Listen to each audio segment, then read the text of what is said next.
Eliot, I will serve up our Twitter question to you first as a launch-off point for our conversation here.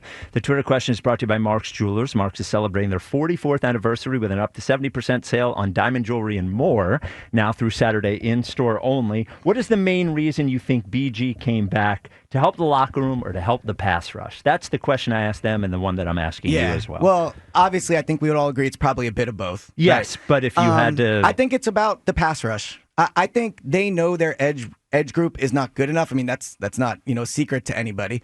But I think that if they're counting him to come be a leader, then that is a pretty flawed plan. I think they feel he can give them snaps. Like they were giving Zadarius Smith snaps. Obviously now with Azeez Ojulari unlikely to play on Sunday, which could mean Brandon plays on Sunday. I think this move is more about on the field than off the field. Really? Yeah. Really? And they would go to... What do you think gives them confidence? Now, he was good last year. He did tear that triceps muscle twice. He was very good last year. He was good for the first half, and then he didn't play at the second half. So what gives them... If they were so confident he could play, wouldn't it have made sense to just have him on the team this year anyway? So I think there was 2 or 3 points since the Super Bowl where there was a decision being made about BG. So initially, I think everybody thought BG should retire, right? Like it was a perfect ending. He had just torn his tricep, except BG. Except BG. Yeah, right. I think BG would have, if the Eagles said we want you back, BG would have never left, in my opinion, right? I think he's kind of said that. Yep. So there was that point. Then, and I think this is an important piece of information. So BG did a podcast interview this morning with Bo Wolf, and on there he said before week 1, before they signed Zadarius Smith, the Eagles wanted to bring BG back, and he said no, right? So, and then now, obviously, with Zadarius retiring, he has gotten another opportunity and he's taken advantage of it. So to me, that says the fact that they tried before and now there's more injuries and the pass rush still isn't playing well enough. This is about getting somebody on the field to help them. How good can he be? We'll find out. But there's not a lot of good free agency options. It's tough to trade for somebody. BG is familiar with the program. He's familiar with the defense. He's familiar with the everyday life of being there. So I think they think he's their best shot to get quality snaps. And you think that is in lieu of trading for an edge? Well, I think they're going to try to trade for an edge. But also, if you just look at the roster, Brandon's going to play. They're not going to cut Brandon after this, right? So that's someone that's going to be active every game. Jalix Hunt's going to be active every game. Nolan Smith, once he comes back, is going to be active every game. And then there's Josh Uche, who I think has played pretty well. I don't think he's deserving of being a healthy scratch, but he's also not been good enough where if you're going to go acquire somebody, it's not the end of the world to take Uche off the game day roster. But with BG here, they're in a bit of a crunch. So I think they're going to try to acquire somebody. I would compare it a little bit to when the Phillies signed David Robertson this past season. You're fine to do that, but it only really worked because they went and they got Duran after that. If that was the only move, that wasn't good enough. So I think BG is a nice safety net, and had they not gotten Duran, I think Robertson would have been a decent flyer to take. But yes, they obviously still need more help, clearly.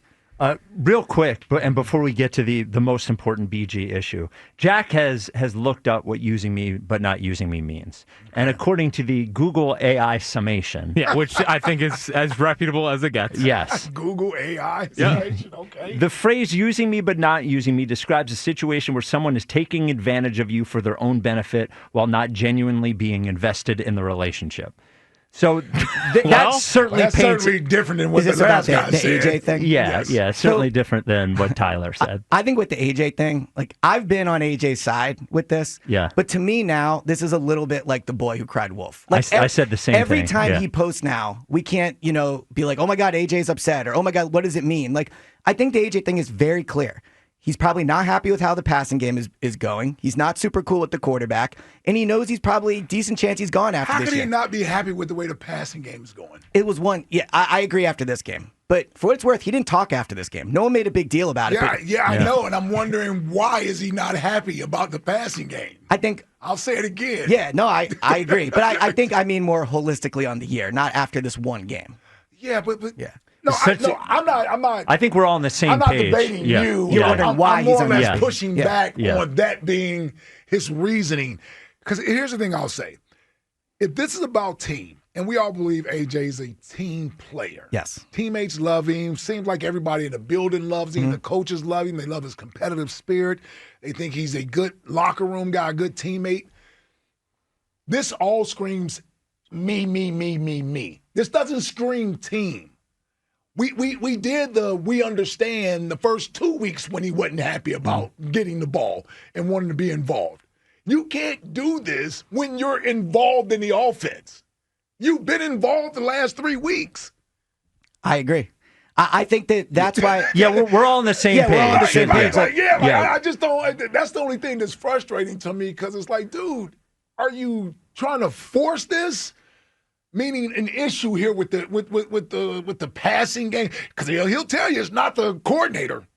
Loves Kevin Patullo, so now we all left to think like, well, he must be talking about Jalen. Well, and it's also like, I mean, what could he not be happy about? I also think, having been around AJ, like AJ knows every single word he says gets dissected. We just knows said this too. Every okay. Yeah, well, no, go ahead. Every word AJ says, he knows is a big deal. Like AJ, I think his degree was in media in college. Like he is smart when it comes to this. So when he posts it with that caption, he has to know the second he hits send what the reaction's going to be. Mm-hmm. And I think when it's the 5th time in 4 weeks where a post goes up and everyone's like, ooh, like it loses its impact. Like I agree. The post after the Bucs games, like that was a big deal. Yep. The other posts, where him and Seth went back and forth, like that's a big deal. Mm-hmm. Now it's like I can't feel impacted by this anymore. Like we know how he feels. And so all these posts that he puts out, it loses its impact when it's happening again and again and again. Except for most Eagles, I shouldn't say most, I'm not going to speak for everybody, but except for some Eagles fans,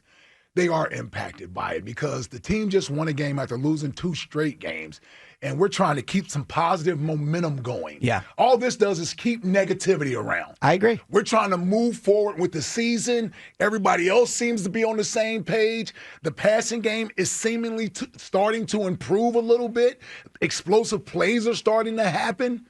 Like, can we get some quiet weeks where we're putting together some good football and some winning football and some boring football from the standpoint of we don't need salacious quotes and tweets and all this stuff. This is a distraction for the team if it can become that. And to me, it's more or less like you're trying to draw attention to yourself. And I don't understand why. And if nothing else, the fact that it's there means people are going to be asked about it and have to go through this whole thing. He'll talk tomorrow. He'll get asked about it. Yeah. Well, good question. Yeah. And the thing I said earlier is I think everybody started on Team AJ, right? Yes. And there are some people, like myself, that would die to stay on Team AJ. Mm-hmm.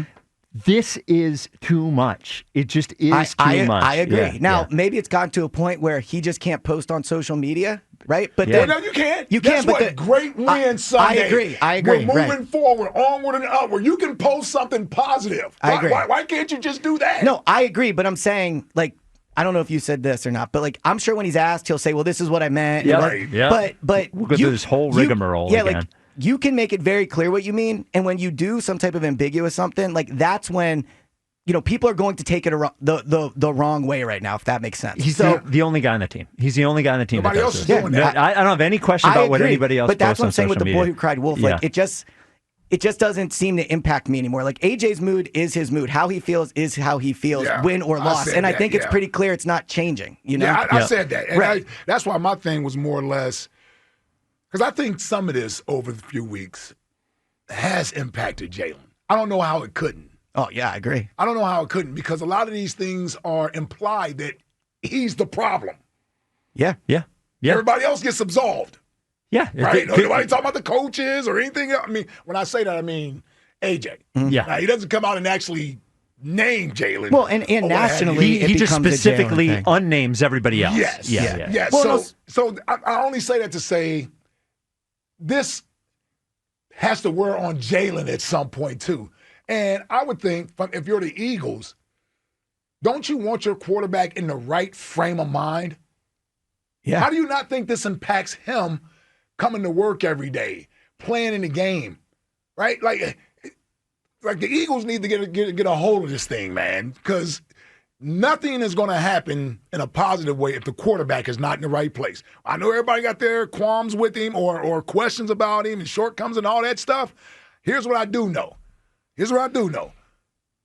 We're not winning anything, and we're not going anywhere if he's not in the right frame of mind, and that's the quarterback. I agree with you. I also think, though, the Jalen and AJ thing, it is what it is. You have to maneuver around it. There is no fixing it seems like, at this point. Yeah. The guy just had almost 200 yards or whatever he had, 140 receiving, 2 touchdowns, and you, again, barely see them interact on the field. You know, like last year when this whole passing thing happened, he threw AJ a touchdown, and they did like a dance and a celebration. Like, you didn't get that, game. Right? Yeah, in the Pittsburgh game. So in terms of like the whole AJ thing, I agree with both of you. It is a distraction. It is something he'll be asked about. But I also think in the building, I wonder at this point, it's like that's just AJ being AJ again. Is that like the Castellanos thing? Meaning that almost the players and the teammates, they understand that that's just him. They just roll their eyes and say, oh, that dude. Like, and I think I can't speak for the Phillies, but I think a lot of players are on AJ's side with this. Like, I'm sure. Oh, you think so? On the side about what? Well, I just think players really like AJ, and he has relationships with them. So that's I think different than, listen, I got family members I like. When you're in the wrong, you're in the wrong. Oh, agreed. That don't mean I'm going to agree with everything you do. So they may not say it publicly. I guarantee you there are teammates there that are growing tired of this as well. Well, certainly after they are. Like I said, it doesn't mean they don't like him as a person. It's just, why are you doing But this is a team, and we're all pulling in this direction and being positive and being supportive and being encouraging for one another and be like, that wears on the other guys on the team. We all loved T.O. when he was here. It doesn't mean when he started going after the quarterback and everything else that some people were like, hold on now. Enough already. Yeah, well, can I ask you about that? Because it's a good comparison. Like, yeah. when T.O. did his stuff, did you guys feel like a anger towards him? Or was it like, oh, here's T.O. being T.O. again? I wasn't there. Oh, yeah, good point. Yeah. You get I always absolved myself from how they handled that in 05 because I was not there. He was there for the happy year. I was year. here for the good T.O. They should have traded back for you like BG, brought you back in the building. Yeah. Okay. No, go ahead. Finish I was going to say, I wonder if the locker room reaction, and I don't have an answer to this one, is more of like, you need to stop, or more of like, haha, like sending it amongst themselves. Here's AJ being AJ again. Right. That. And I think there's a difference between those. What, do you think Jalen's laughing? No, I don't think Jalen's laughing. Yeah, I think Jalen's probably not laughing. Yeah. That's Ike's point. And that's the most important one. Because he's the guy who is the subject of all of this. So just to get back to the BG thing for a second, I've never seen so many local insiders attempting to take credit for a scoop. Well, you had it. Well, right after. Everybody's out there saying, I'm told this about BG, I'm told that about PG, I'm told blah, blah, blah. So I was made aware of this last night, that this is from the night the Phillies lost the first game against the Dodgers, like that overnight or whatever. Yeah. Buzz was on the air. Okay. Here is what Buzz said. This is October 4th. It's 4. I still believe the Phillies can win this series. I do not think they are dead. I do not think they are out. I still believe they can do it. Do you? That's the question at 215-592-9494. Before I even go any further into this, and I just mentioned it to Tom too, I have a little, insider stuff for you. Brandon Graham is going to come back to the Eagles. They've been talking for about a week now, and I think it'll probably get announced shortly after the game against the Vikings. They'll announce BG is coming back, and then he'll either be ready right away or after the bye. So there you go, a little Buzz Insider Eagles scoop for you. Anyway, back to the Phils. So, is this real? Yes. That's not AI? No, it's Buzz. Okay. Are they tricking me right now? Is he Eagles Insider of the Century? Or that sounds like AI.